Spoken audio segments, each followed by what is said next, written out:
Okay, let's see if I can get the part road of Zander Road, part 2 of Zander Road, screen shared with you right now. Let's see if we can do that. I think that would be the one. Click on the sound, click on share. I think that's it. So click on play and the full screen. Hello everybody, Back you and have tuned enjoy. into Erekose on Making a Murderer on YouTube. I cover virtually any aspect of making a murderer. I go over the evidence, the documents, the photos. So if you like, stay tuned, and in the future I'll have many more videos besides the one you're about to see. Okay, so just to recap from the last video, part 1. This is the sign that was found in Stephen's desk. When the desk was first found, you could not see any markings near any of the edges of this piece of paper. But after this Auto Trader magazine that you see there moved, which had a felt marker sitting right on top of it, okay? Once that moved, suddenly this appeared as if they pulled it out and it was on the end and that it had these markings on it, but it can't because part of the end was sticking out and there was no markings on the paper if you watch. So, as you watch this video, I really want to leave you with a couple of thoughts, some things to consider as you're watching the rest of it. Now, number 1, the sign that was just being talked about, that sign was found in Stephen Avery's desk in his living room, okay? That's where it was found. Now, I think there's some suspicious things about it. Others also think there are suspicious things about it. Not everybody necessarily thinks there's suspicious things about it. So, it's one of those things that people agree to disagree on, but the fact of the matter is that that sign was found there. And the photographs were taken of it there. Okay? So, as we move through this video, we're going to hear from a gentleman, Mr. Paul Metz. Okay? Mr. Metz is going to tell us about a very vile-smelling fire that he, smelled on the night of November 1st, 2005. So, the interesting thing here, people, is that we have a report of a very foul-smelling fire up on Zander Road by Mr. Paul Metz. By the way, which is right next to 3302 Zander Road, which is the address that's on the for sale sign, or on the back of the for sale sign, along with Teresa Hallbach's phone number. So, this is very, very odd. If there was a sign on Stephen's living room desk that said 3302 Zander Road, and then we have a Mr. Metz calling in from within a quarter mile, a half a mile of that property on Zander Road, reporting a vile-smelling fire, and we only have like 3 pages in all of Queso about this.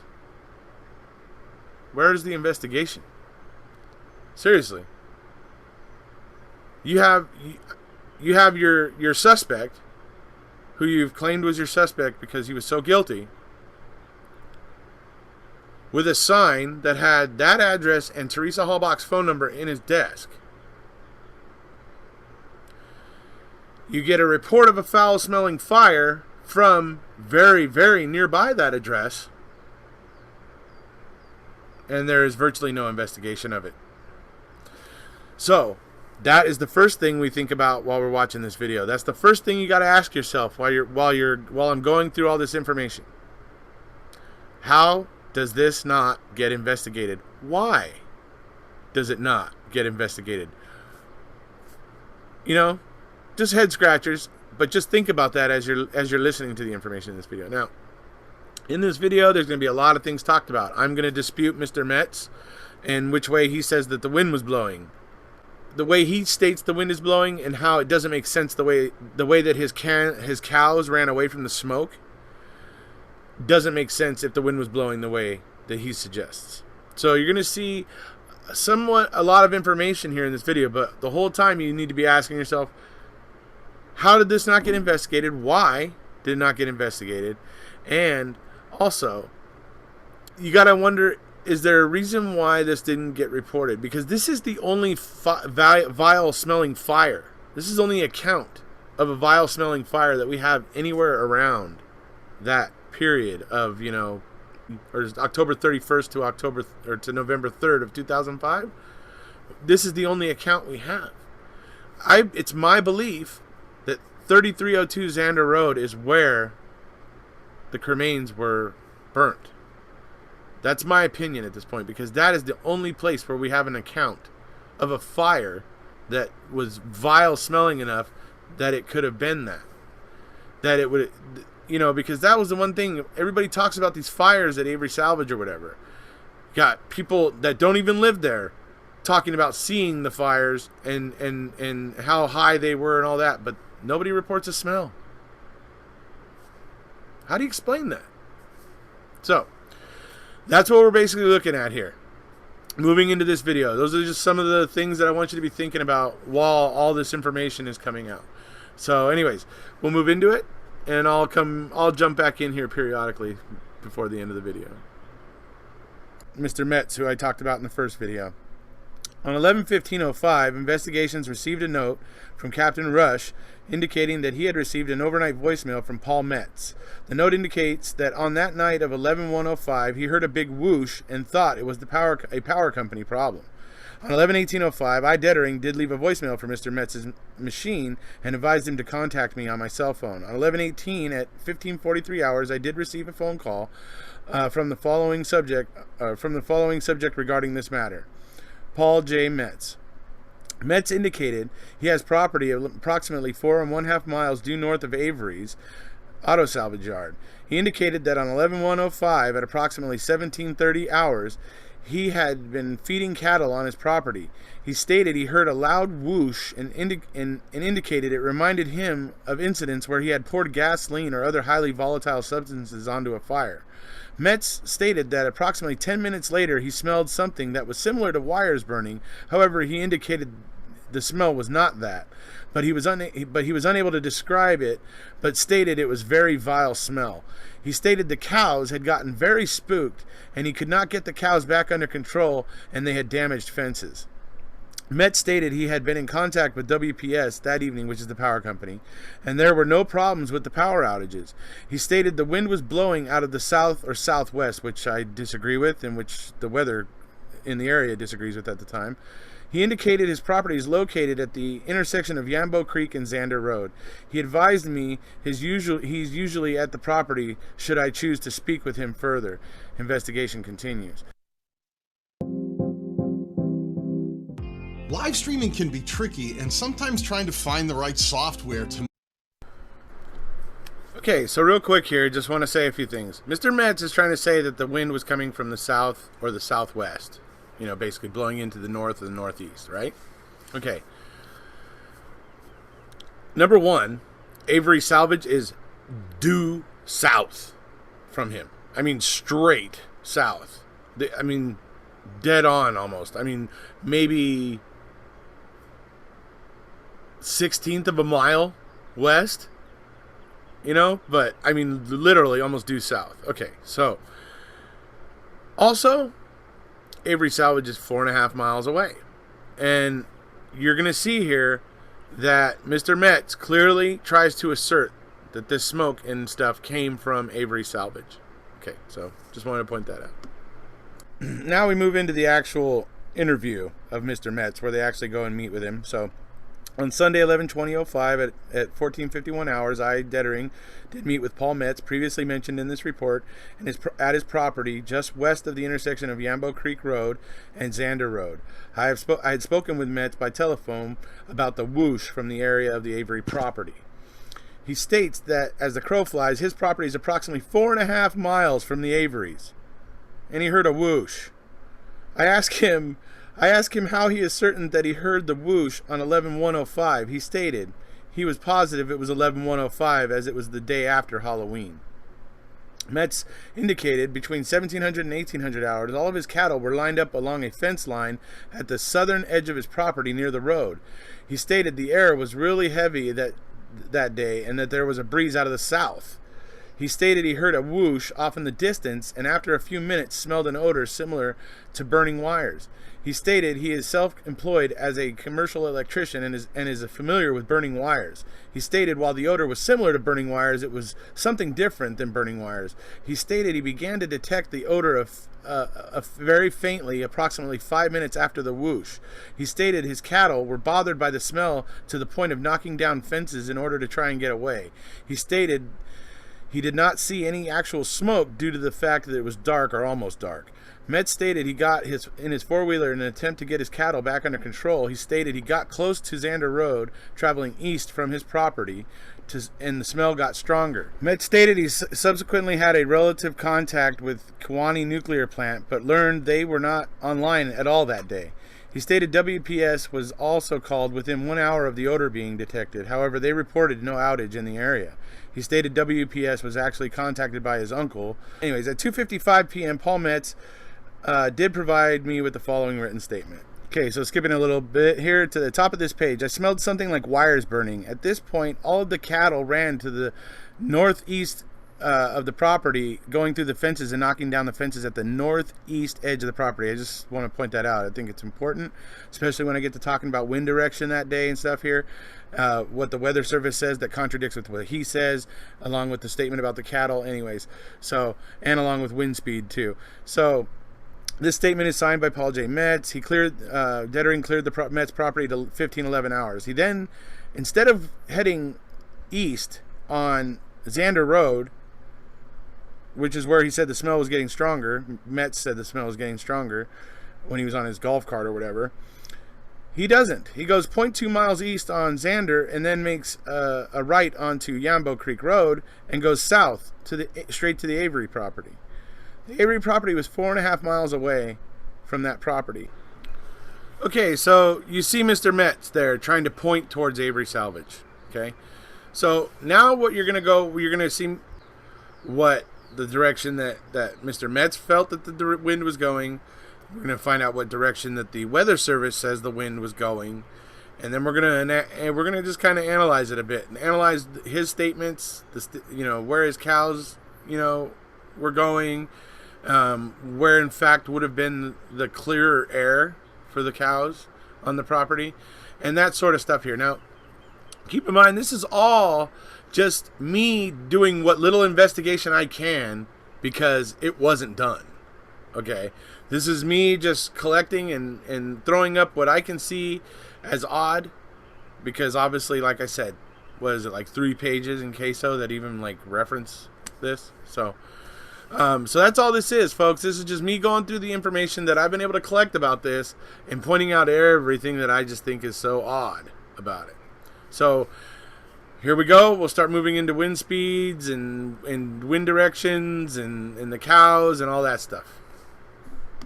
Here we see an image of Paul Metz's property at 2530 West Zander Road. Okay.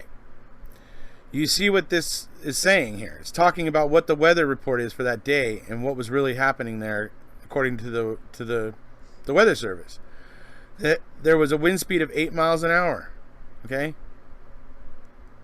8 miles an hour. Okay?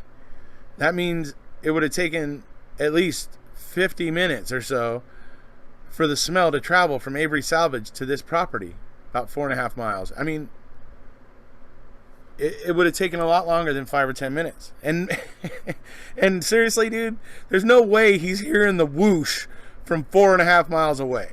I mean, it's kind of absurd that he made this claim, and I think maybe that's why Kratz didn't even want to touch this evidence. But that's speculation. But I mean, it is kind of ridiculous claim that he's making. So, I mean, I just seriously doubt you could hear a whoosh like that from 4.5 miles away.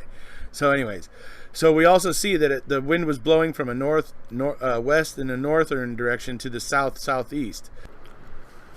Okay, so that smell is not traveling 4.5 miles in 5 to 10 minutes. Number one, not with an 8 mile an hour wind speed. Okay. Especially if it's not blowing from the south, but we'll put that aside. With an 8 mile an hour wind speed, there's no way that smell is traveling 4.5 miles in 5 or 10 minutes. It's just not. That's not. The laws of physics deny Mr. Metz on that one. So, guess from where a smell could have gotten to him that quickly. 3302 Zander. That's right. It's right next to him. You're going to see here, I'm going to be showing you some Google Earth images of this. You're going to see how close these two properties are and how this guy thinks that he heard a whoosh from 4.5 miles away when he probably heard the whoosh from right next to him. It's what makes the most sense. It's the logical, deduction. So, what is Zander Road? What is it? What is the significance of it? Who knows? I don't know. I really don't. What was going on? Why was it not investigated? That's such a big question. Why would they have not have investigated something that would seem so obvious? Now, granted, they didn't know about the foul-smelling fire when they found the sign in Stephen's desk.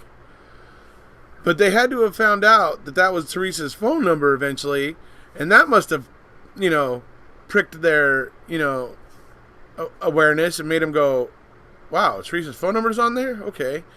And then 3302 Zander Road, right? And then when they get a call from Mr. Metz on the 18th, saying he was on Zander Road and he smelled a vile smelling fire. Ding, ding, ding, ding, ding, ding.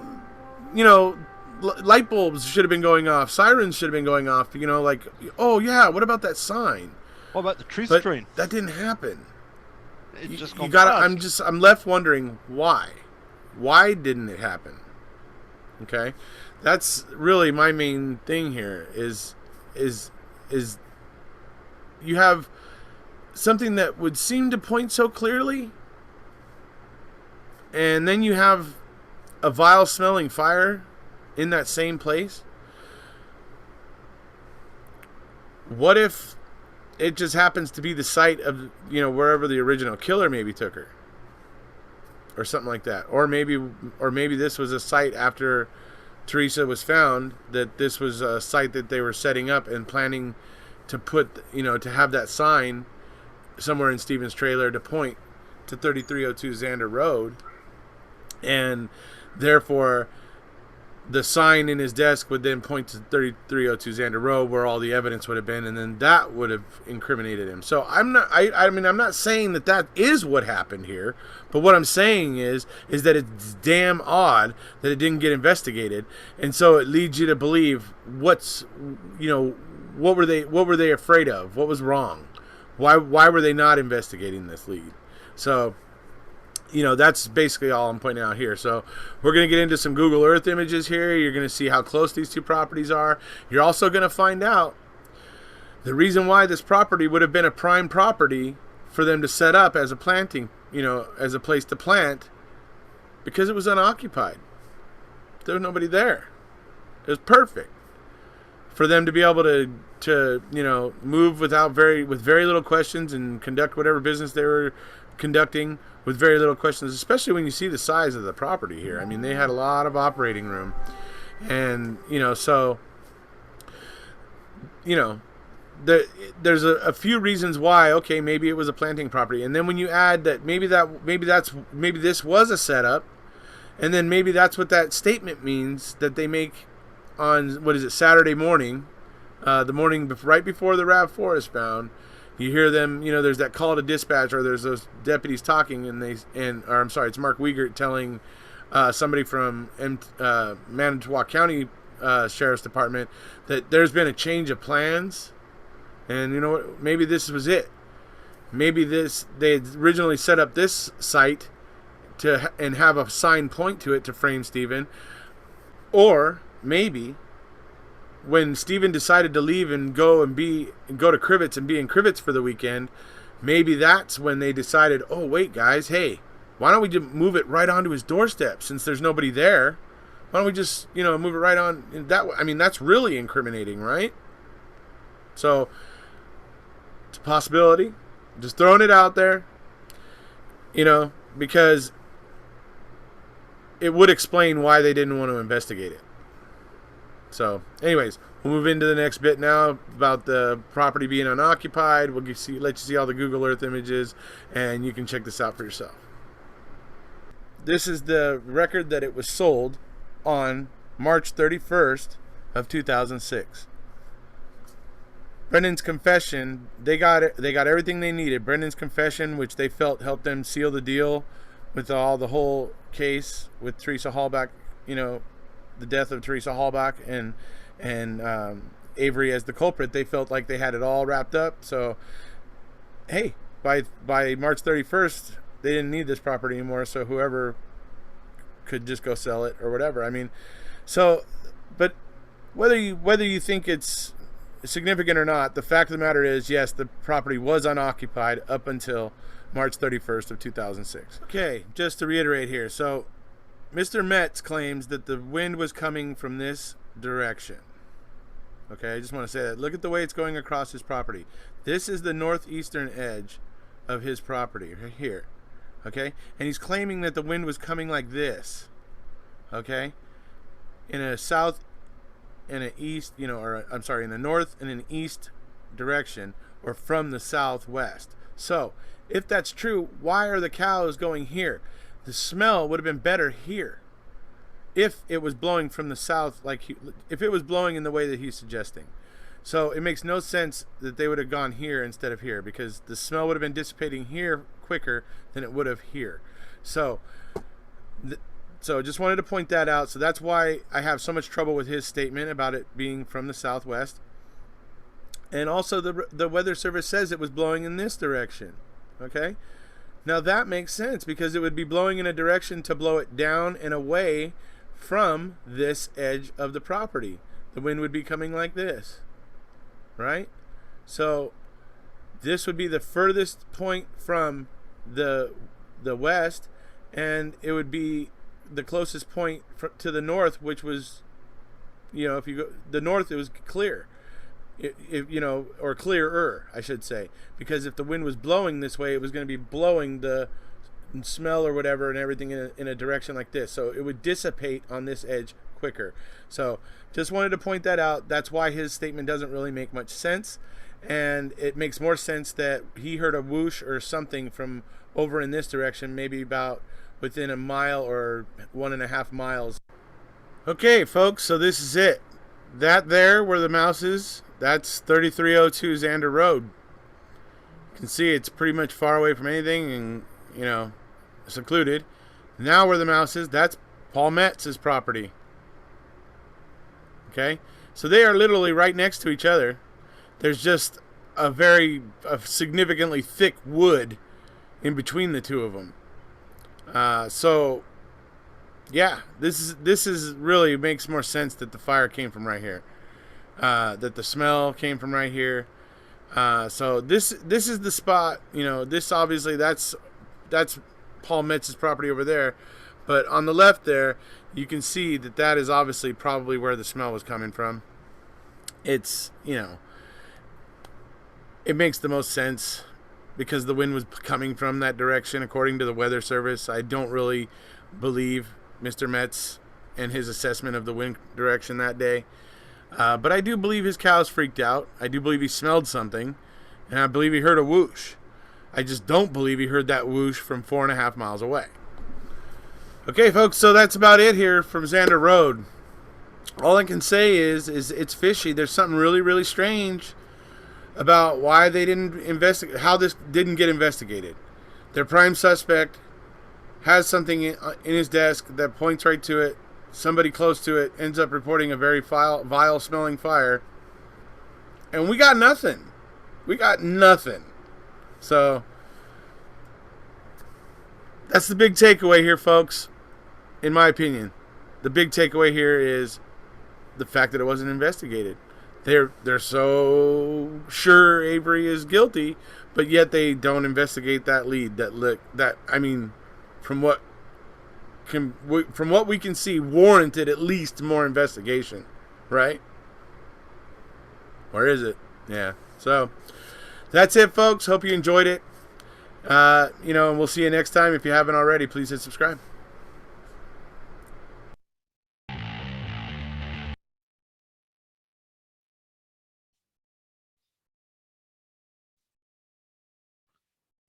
Well, like I said, it was great to hear that the truth train coming past a couple of times. You know, that was a video that just really impressed me. The whole idea of presenting the documents, like he said, the photographs. He's done a bit of investigating. No wonder he. At one time we talked about the fact that, you know, if you know, the YouTube channel really took off, you know, what would he like to do if he wasn't fitting home automation? And he said a private investigator.